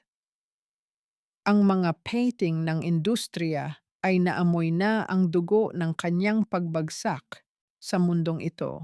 Ang isang taong walang pera ay mas masahol pa sa isang multo. Sa tabi niya, si Valerie ay abala sa pag-aayos ng kanyang buhok habang pilit na sumasabay sa usapan ng ilang mga socialite sa malapit.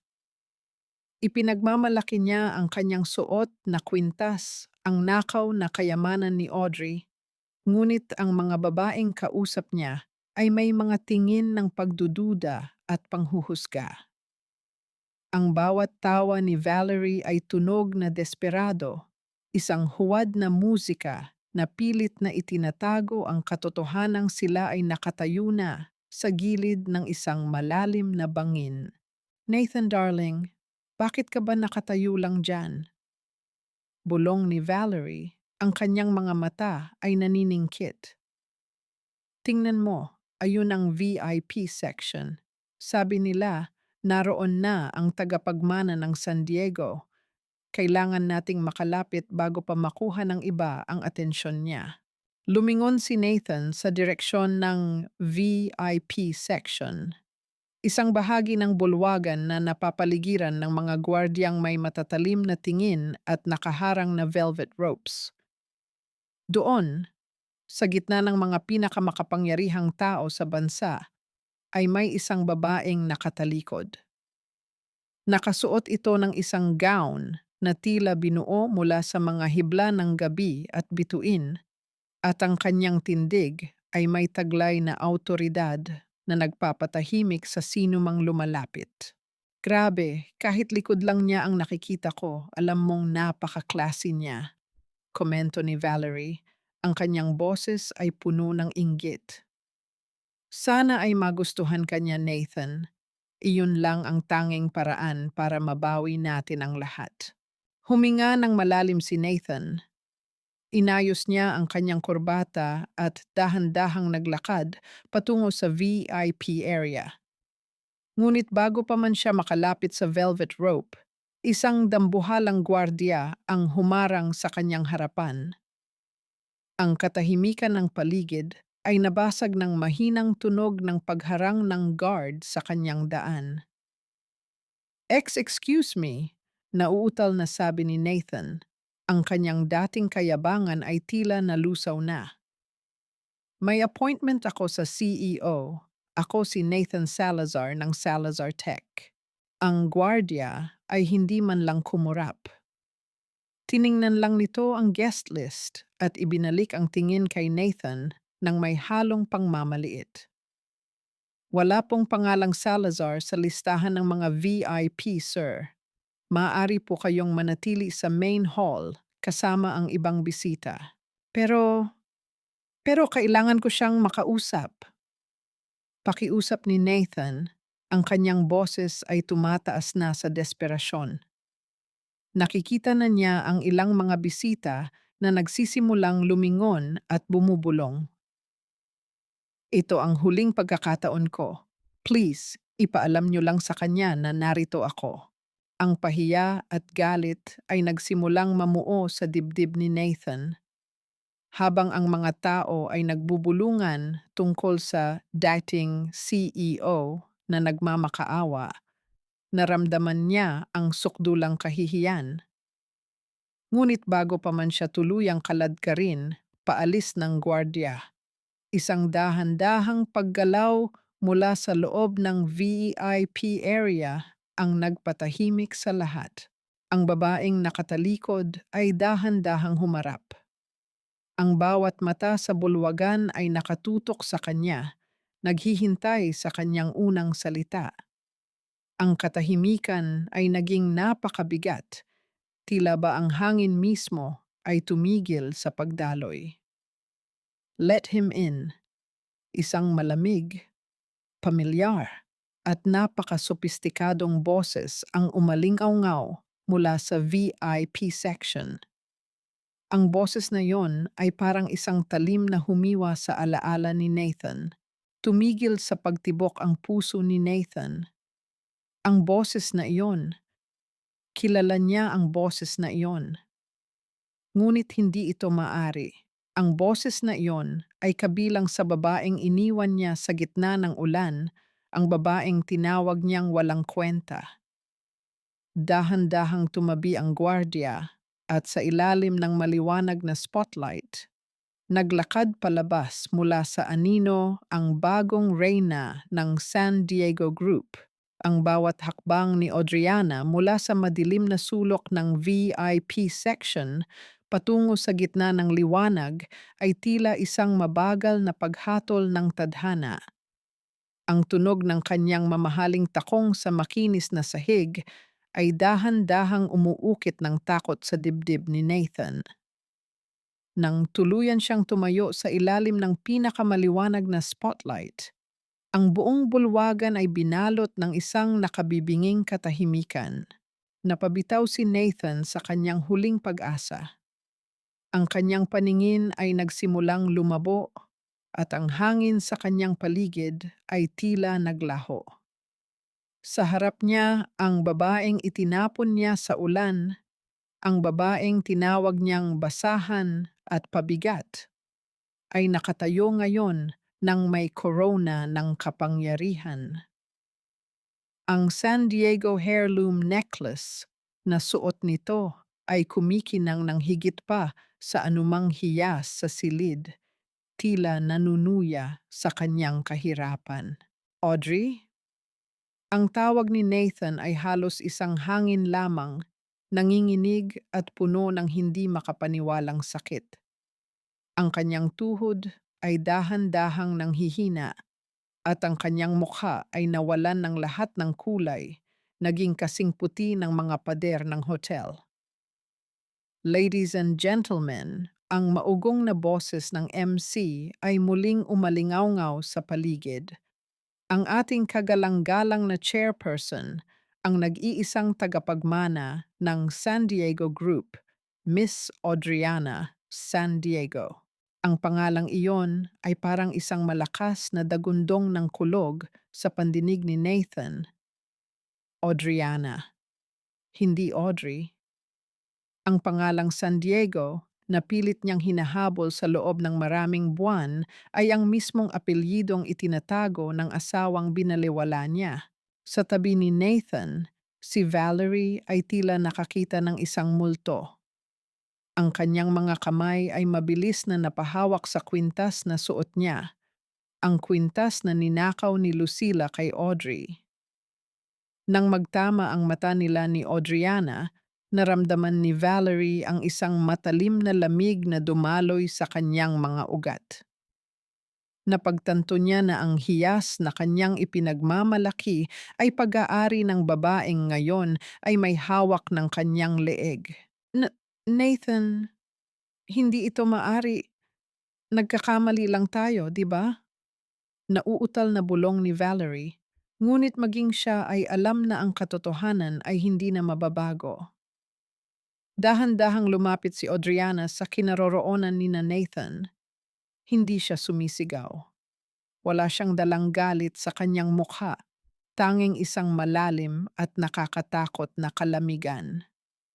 Huminto siya ilang pulgada mula kay Nathan, at ang bango ng kanyang mamahaling pabango ay tila naging isang amoy ng kamatayan para sa lalaki.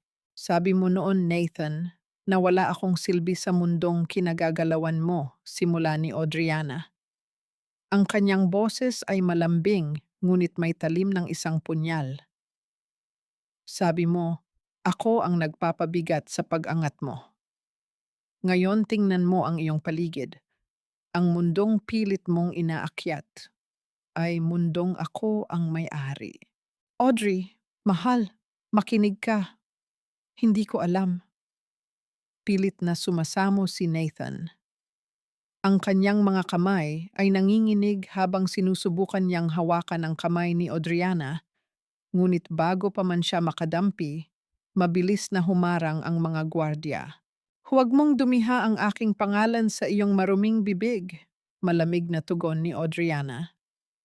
Tumingin siya kay Valerie na ngayon ay pilit na nagtatago sa likod ni Nathan. At ikaw, Valerie, maganda ang kwintas mo. Ngunit nakalimutan mo yata na ang mga San Diego ay hindi nakakalimot sa mga bagay na ninakaw sa kanila. Sa gitna ng lahat ng mata ng mga pinakamakapangyarihang tao sa bansa, si Nathan Salazar, ang aroganteng CEO na akala ay nasa itaas na ng mundo, ay dahan-dahang lumuhod sa sahig. Ang kanyang pagbagsak ay hindi pisikal lamang. Ito ay ang tuluyang pagkawasak ng kanyang dangal. Audrey, please, tulungan mo ako, ang kumpanya ko, ang buhay ko. Hikbi ni Nathan habang nakatingala sa babaeng dati ay tanging siya lang ang tinitingala. Tumingin si Audriana sa kanyang asawa nang walang kahit isang bakas ng awa. Ang golden moment na ito ay ang sandali na nalaman niyang wala na siyang nararamdaman para sa lalaking ito, ni galit, ni pag-ibig. Tanging pagkainis na parang nakatingin sa isang pirasong basura. Ang buhay mo ay ikaw ang sumira, Nathan, sabi ni Audriana bago siya dahan-dahang tumalikod. Binigyan kita ng 5 taon ng aking buhay. Ngayon ibibigay ko sa iyo ang natitirang bahagi ng iyong buhay para pagsisihan ang lahat ng iyong tinapon. Habang naglalakad palayo si Audriana, ang mga kamera ay nagsimulang mag-flash ng sunod-sunod. Kinukuhanan ang bawat anggulo ng kahihiyan ni Nathan Salazar. Ang bawat flash ay tila isang pako na ibinabaon sa kabaong ng kanyang karera. Tapusin na natin ang komedyang ito, Nathan. Ang boses ni Audriana ay hindi man lamang nanginig. Tila ba nagbabasa lamang siya ng isang ordinaryong ulat ng panahon habang nakatitig sa asawang nasa kanyang paanan. Sa isang kumpas ng kanyang kamay, lumapit si Butler Simon bitbit ang itim na kahon na kanina pa pinagmamasdan ng mga bisita. Sa gitna ng dambuhalang ballroom, ang tanging naririnig ay ang mahinang tunog ng pagbukas ng lock ng kahon, Isang tunog na para kay Nathan ay tila ang pagkasa ng isang baril na nakaturo sa kanyang sentido. Kinuha ni Audriana ang isang makapal na asul na folder mula sa loob. Iniisip mo siguro kung paano mo nabuo ang Salazar Tech Solutions sa loob lamang ng 5 taon, panimula niya, habang dahan-dahang inilalapag ang mga dokumento sa harap ni Nathan. Lahat ng mga patent na ipinagmamalaki mo, lahat ng mga kontratang nagpayaman sa iyo, lahat iyon ay nakapangalan sa mga shell companies na pag-aari ng San Diego Group. Binuo mo ang iyong imperyo gamit ang aking pera, ang aking mga ideya, at ang aking tahimik na pagsuporta habang abala ka sa pag-aalipusta sa akin.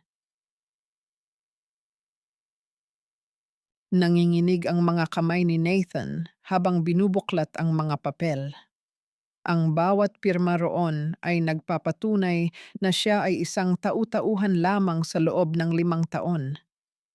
Ang kanyang genius ay isa palang ilusyon na pinanatili ni Audriana. At ito, inilabas ni Audriana ang isang puting sobre.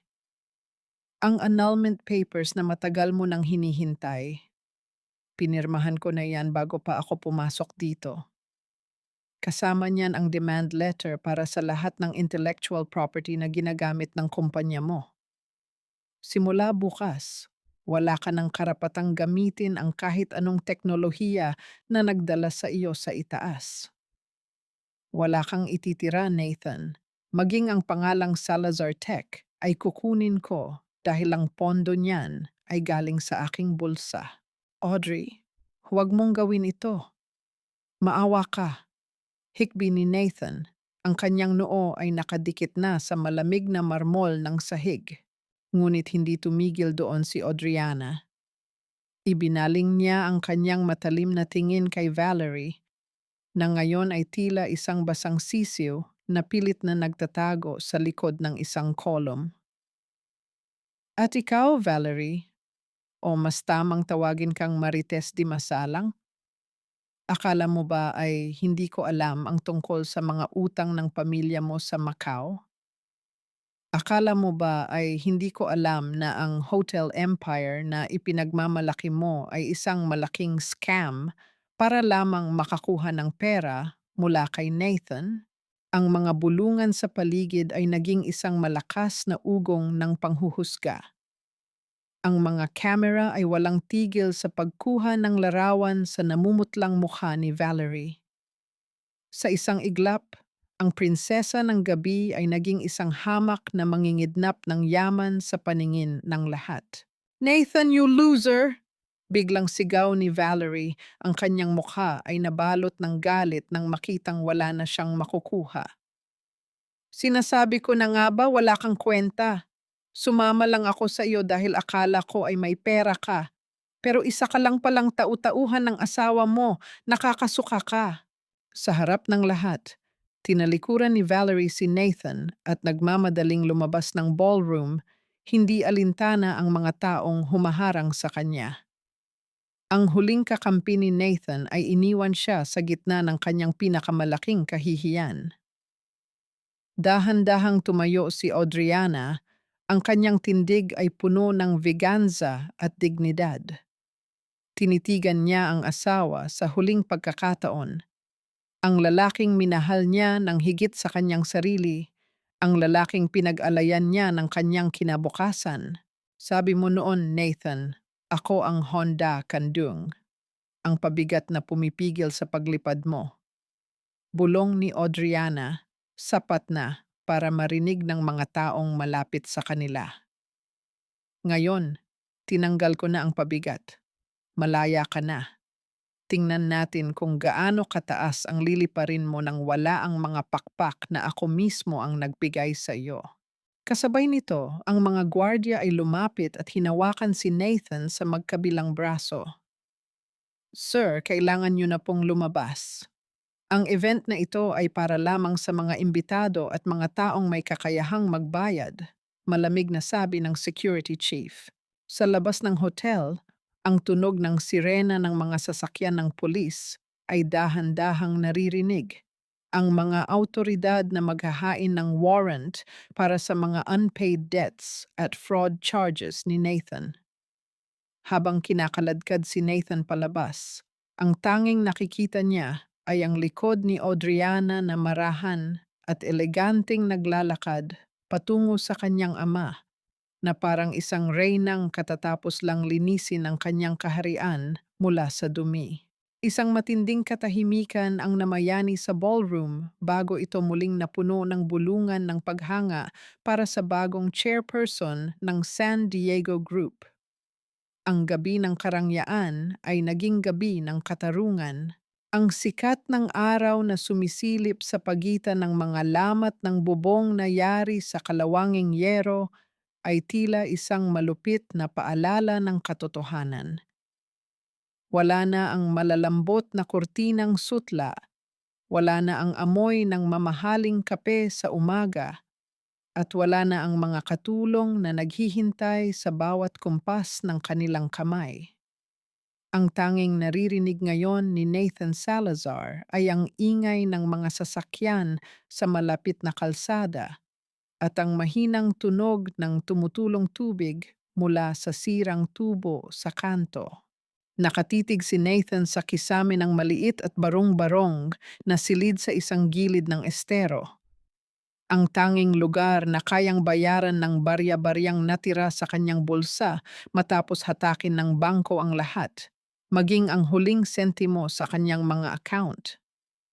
Ang kanyang mga kamay, na dati ay sanay sa pagpirma ng mga milyong pisong kontrata, ay marumi na ngayon at puno ng mga gasgas mula sa pagbubuhat ng sarili nilang mga gamit kagabi. Nasaan ang mga alahas ko, Nathan? Ang mga alahas ko nasaan na? Ang hysterical na boses ni Doña Lucila ang bumasag sa kanyang iniisip. Nakasandal ang matanda sa isang lumang silya, ang kanyang buhok ay gulo-gulo at ang kanyang mukha ay puno ng luhang humalo sa natirang makeup mula kagabi. Hinahanap niya ang mga diamanteng ninakaw niya kay Audrey, hindi alam na tinangay na iyon ni Valerie bago pa man matapos ang gabi. Wala na ma, wala na ang lahat. Malamig na sagot ni Nathan. Ang kanyang boses ay tila galing sa ilalim ng lupa. Iniwan na tayo ni Valerie. Kinuha niya ang lahat ng pwedeng makuha. At ang mga ari-ariang natitira sa pangalan natin, nakumpiska na para pambayad sa mga utang. Hindi ito maaari. Ako si Doña Lucila Salazar. Hindi ako pwedeng manirahan sa ganitong kaduming lugar. Pagwawala ng matanda habang pilit na kinakamot ang kanyang braso na nagsisimulang magkaroon ng mga pantal dahil sa init at lamok. Tumawag ka kay Audrey. Sabihin mo sa kanya na humihingi ako ng tawad. Sabihin mo sa kanya na pabalikin na tayo sa mansyon. Isang mapait na tawa ang kumawala sa dibdib ni Nathan. Audrey? Ma, wala ng Audrey. Si Audriana San Diego ang sinaktan natin. At sa tingin niyo ba, pagkatapos ng lahat ng ginawa niyo sa kanya, pakikinggan pa niya tayo? Habang nag-aaway ang mag-ina sa gitna ng karukhaan, sa isang madilim na eskinita sa kabilang panig ng Maynila, mabilis na naglalakad si Valerie, bitbit ang isang maliit na maleta. Ang kanyang mga mata ay ligalig, pilit na tinitingnan ang bawat sasakyang dumadaan. Ngunit bago pa man siya makarating sa terminal ng bus, isang itim na van ang humarang sa kanyang daan. Bumukas ang pinto at dalawang lalaking may matatalim na tingin ang lumabas. Miss Di Masalang, ang balita namin ay may hawak kang mga alahas na hindi sa iyo. At may utang pa ang pamilya mo sa kasino na kailangang bayaran. Ngayon din, ang pagsigaw ni Valerie ay agad na napatigil nang puwersahan siyang isakay sa van. Ang mga alahas na naging simbolo ng kanyang kasakiman ay naging hudyat din ng kanyang tuluyang pagbagsak sa kamay ng mga taong walang kinikilalang awa. Samantala, sa tahimik na hardin ng San Diego Estate, nakaupo si Audriana kasama ang kanyang ama. Ang simoy ng hangin ay presko, dala ang amoy ng mga sariwang bulaklak. Nakasuot siya ng isang simpleng puting damit, malayo sa marangyang gown na suot niya kagabi. Hawak niya ang isang tasa ng tsaa at sa unang pagkakataon sa loob ng 5 taon, ang kanyang puso ay naramdaman ang tunay na katahimikan. Anak, balita ko ay tuluyan ng lumisan ang mga Salazar sa kanilang huling property, dahan-dahang sabi ni Don Roberto. Gusto mo bang ituloy ang mga kaso laban sa kanila? Uminom ng tsa si Audriana at tumingin sa malayo. Hayaan na natin sila, Papa. Ang mawalan ng lahat ng bagay na itinuring nilang Diyos, ang pera, ang kapangyarihan, ang pekeng dangal, iyon na ang pinakamabigat na parusang matatanggap nila. Ang mabuhay sa araw-araw na puno ng panghihinayang at gutom ay mas matindi pa sa anumang rehas ng kulungan. May point ka, Audriana. Ang hustisya ay hindi laging tungkol sa paghihiganti. Minsan, ito ay tungkol sa pagpapanumbalik ng balanse sang-ayon ng ama. Ito ang golden moment ni Audriana. Inilapag niya ang tasa at tumingin sa kanyang mga kamay. Wala na ang panginginig, wala na ang takot. Ang katarungan ay nakamit na, ngunit hindi ang galit ang nagpuno sa kanyang puso, kundi ang ginhawa. Sa isang maliit na sulok ng kanyang bagong opisina sa bahay, nakita ni Audriana ang isang lumang apron. Ang apron na suot niya noong huling gabi sa bahay ni Nathan. Dahan-dahan niya itong hinawakan. Naalala niya ang bawat luha, bawat panalangin, at bawat sakripisyo. Ngunit sa halip na itapon ito, maingat niya itong itinupi at inilagay sa isang kahon. Paalala ito ng kanyang pinagdaanan, isang patunay na ang isang taong marunong magsakripisyo ay may lakas na higit pa sa inaakala ng sinuman.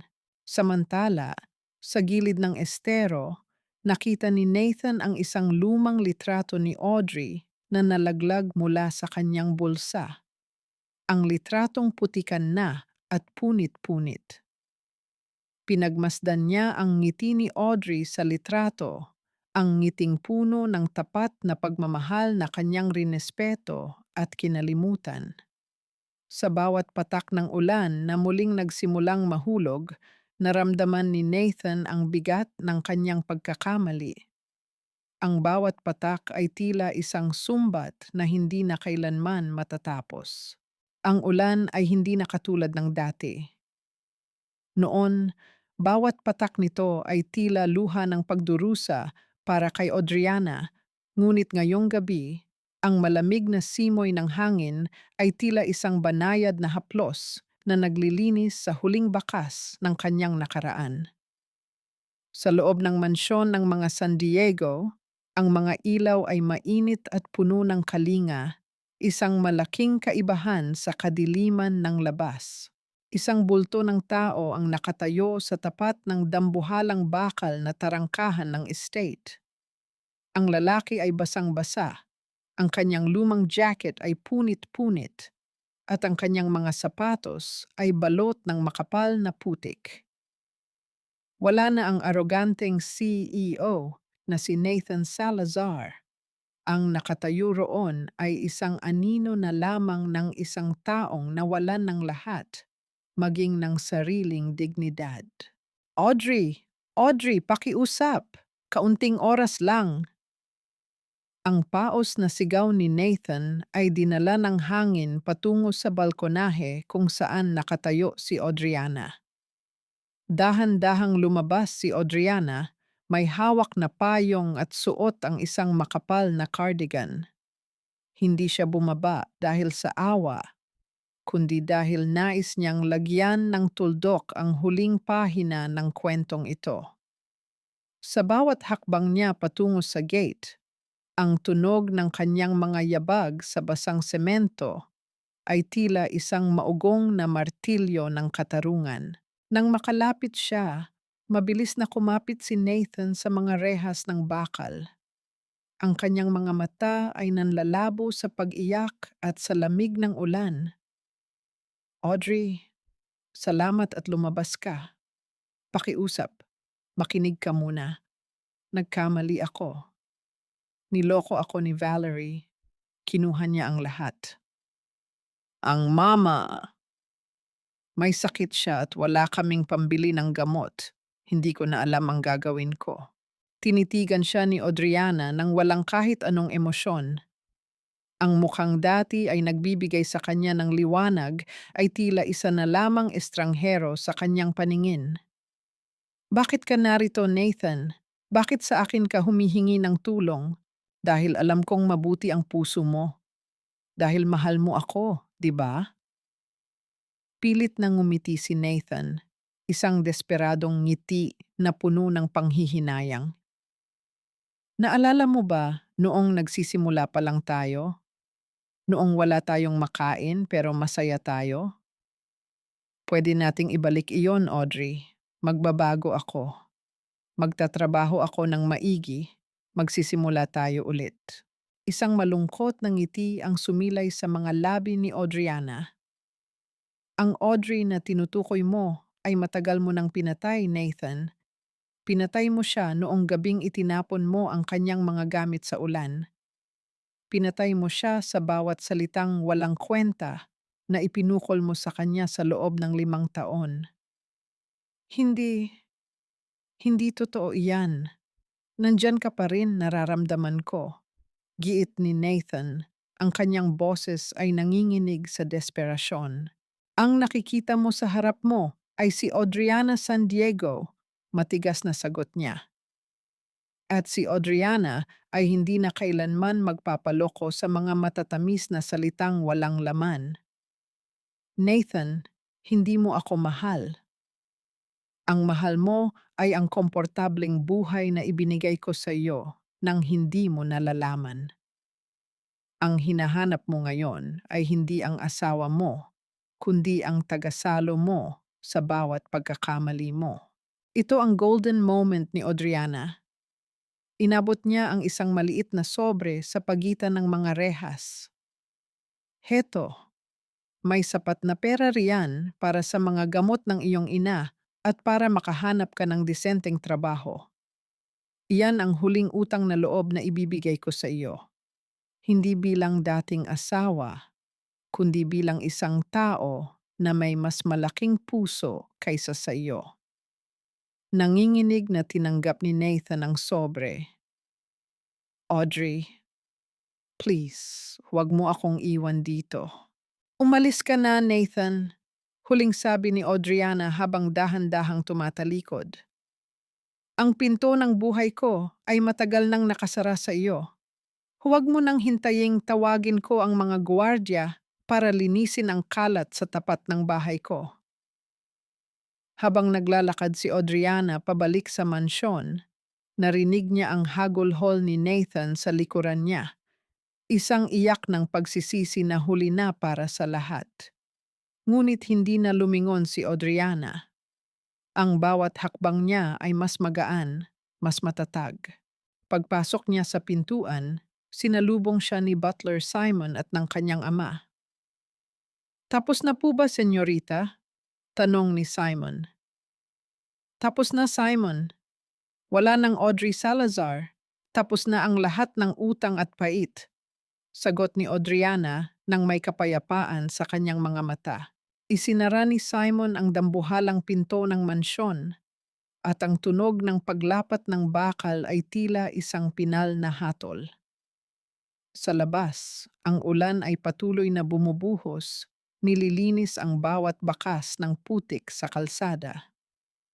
Sa loob, ang init ng tahanan at ang liwanag ng bagong simula ang naghihintay para kay Audriana. 6 na buwan na ang lumipas mula nang ang unos ay tuluyang lumisan sa buhay ni Audriana. Ang sikat ng araw sa umagang ito ay tila mas banayad, humahalik sa mga dahon ng jasmine sa hardin ng Audriana San Diego Foundation, isang kanlungan na itinayo niya para sa mga kababaihang nakaranas ng pang-aabuso at pagtataksil. Wala na ang mabigat na aura ng paghihiganti sa kanyang mga mata.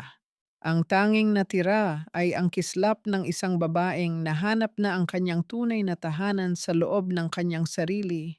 Sa loob ng foundation, abala si Audriana sa pakikipag-usap sa isang batang ina.